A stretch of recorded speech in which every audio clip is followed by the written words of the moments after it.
ಇದೀಗ KCET ಪರೀಕ್ಷೆಯನ್ನು ಬರೆದಿರ್ತಕ್ಕಂತಹ ವಿದ್ಯಾರ್ಥಿಗಳಿಗೆ ರಿಸಲ್ಟನ್ನು ಯಾವಾಗ ಅನೌನ್ಸ್ ಮಾಡಲಾಗುತ್ತೆ ನಮ್ಮ KA ಕಡೆಯಿಂದ. ಸೊ ಈ ಒಂದು ಮಾಹಿತಿಯನ್ನು ನಾವು ಈ ವಿಡಿಯೋದಲ್ಲಿ ತಿಳ್ಕೊತಾ ಹೋಗೋಣ. ಸೊ ವಿಡಿಯೋವನ್ನು ಸ್ಟಾರ್ಟ್ ಮಾಡ್ತೀನಿ. ಅದಕ್ಕಿಂತ ಮೊದಲು ನೀವಿನ್ನೂ ನಮ್ಮ ಚಾನಲ್ಗೆ ಸಬ್ಸ್ಕ್ರೈಬ್ ಮಾಡದೇ ಇದ್ರೆ ಈ ಕೂಡಲೇ ಚಾನಲ್ಗೆ ಸಬ್ಸ್ಕ್ರೈಬ್ ಮಾಡ್ಕೊಳ್ಳಿ ಮತ್ತು ಲೈಕ್ ಮಾಡಿ. ಸೊ ಈಗ ನಾವು ಮಾಹಿತಿಯನ್ನು ತಿಳ್ಕೊತಾ ಹೋಗೋಣ.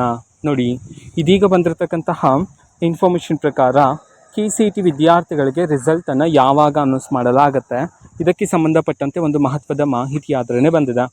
ಸೊ ಅದನ್ನು ನಾವು ತಿಳ್ಕೊಳೋದಾದರೆ, ಸೊ ಮೊದಲಿಗೆ KCET ವಿದ್ಯಾರ್ಥಿಗಳಿಗೆ ರಿಸಲ್ಟನ್ನು ಅನೌನ್ಸ್ ಮಾಡಬೇಕಂತಂದ್ರೆ ಸೆಕೆಂಡ್ PUC ವಿದ್ಯಾರ್ಥಿಗಳ ಎಕ್ಸಾಮ್ 2 ಬರೆದಿದ್ರಲ್ಲ ಅವರ ರಿಸಲ್ಟು ಸಹ ಅನೌನ್ಸ್ ಆಗಬೇಕಾಗಿರುತ್ತೆ.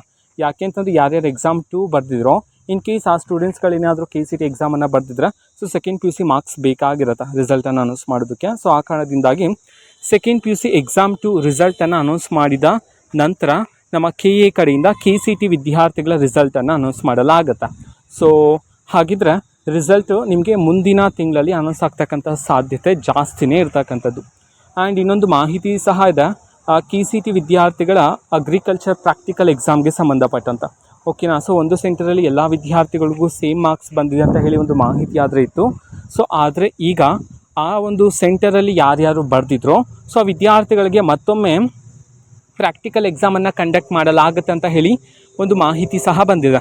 ಓಕೆನಾ. ಸೊ ಆ ಸೆಂಟರಲ್ಲಿ ಯಾರ್ಯಾರು ಬರೆದಿದ್ರು ಸೊ ಅವರಿಗೆ ಮಾತ್ರ ಮತ್ತೊಮ್ಮೆ ಪ್ರಾಕ್ಟಿಕಲ್ ಎಕ್ಸಾಮನ್ನು ಕಂಡಕ್ಟ್ ಮಾಡಲಾಗುತ್ತೆ ಅಂತ ಹೇಳಿ ಸಹ ಇದೀಗ ಮಾಹಿತಿಯನ್ನು ತಿಳಿಸಿರ್ತಕ್ಕಂಥದ್ದು.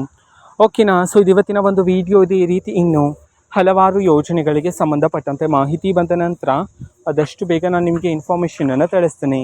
ಅದಕ್ಕೋಸ್ಕರ ಆ ಚಾನಲ್ಗೆ ಸಬ್ಸ್ಕ್ರೈಬ್ ಮಾಡ್ಕೊಳ್ಳಿ. ಮತ್ತೀಗ ನಾವು ಫೇಸ್ಬುಕ್ಕಲ್ಲೂ ಸಹ ಇದೀಗ ವಿಡಿಯೋಸ್ಗಳನ್ನು ಅಪ್ಲೋಡ್ ಮಾಡ್ತಿದ್ದೀವಿ.